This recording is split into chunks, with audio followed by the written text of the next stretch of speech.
It's Thursday, June the 4th, and the days are going for the first half of the year. Well, first let's start global news with Japan, where the central bank's chief, Kazuo Ueda, says the risk of inflation in the country, which is caused by the US-Iran war, could prompt a hike in the BOJ's interest rate hike this month.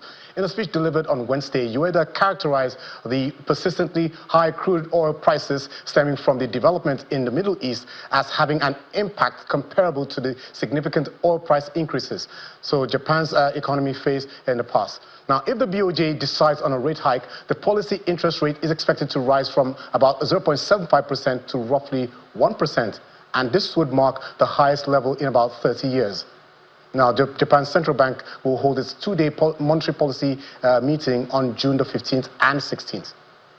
And still within Asia, key authorities in the region are ramping up their currency defense due to pressure from high energy costs and bets that the US Federal Reserve will raise interest rates. Now, some of the countries include Japan, China, South Korea, and Indonesia. Several Asian central banks are actively deploying tactical toolkits to protect their domestic exchange rates against a twin assault of stubborn energy price inflation and shifting global capital inflows driven by a hawkish US Federal Reserve. Now, the move underscores growing concerns over capital outflows and global dollar strength, with authorities signaling readiness to intervene to stabilize markets and curb excessive volatility.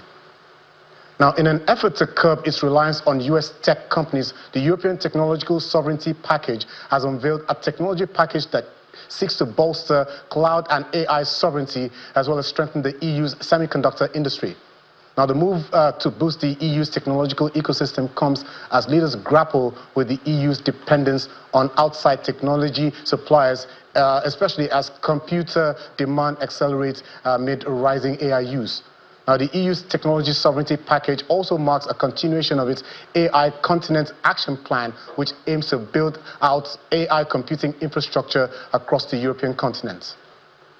Now, let's move over to New Zealand, where the government's bond market has seen a record-breaking volume of bids by investors, with the latest auction drawing record demand following recent cuts in issuance.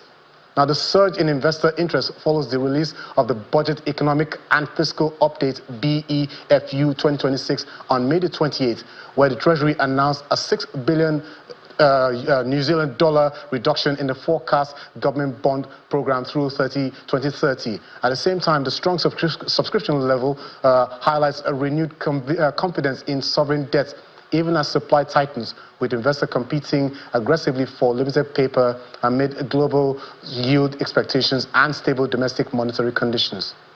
Now let's move over to technology, where we see that American aerospace manufacturer SpaceX is seeking to raise about $75 billion in an initial public offering that would mark the world's biggest. Now, according to his filing with the U.S. Securities and Exchange Commission, the tech-based company, which is owned by the world's richest man, Elon Musk, plans to market about 555.6 million shares for about, that's for price at about $135 each. Now, that price, with that price, SpaceX would have a market value of almost $1.77 trillion, and that's based on the outstanding shares in the filing.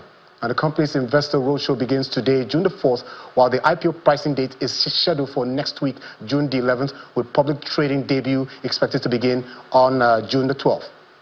Now, more tech stories. The world's largest dedicated independent semiconductor foundry, TSMC, also known as, well, the full name is Taiwan Semiconductor Manufacturing Company, says it won't be able to fulfill an AI-driven demand, which is led by American customers over the next few years, and this is according to its Chief Executive Officer, C.C. Wei.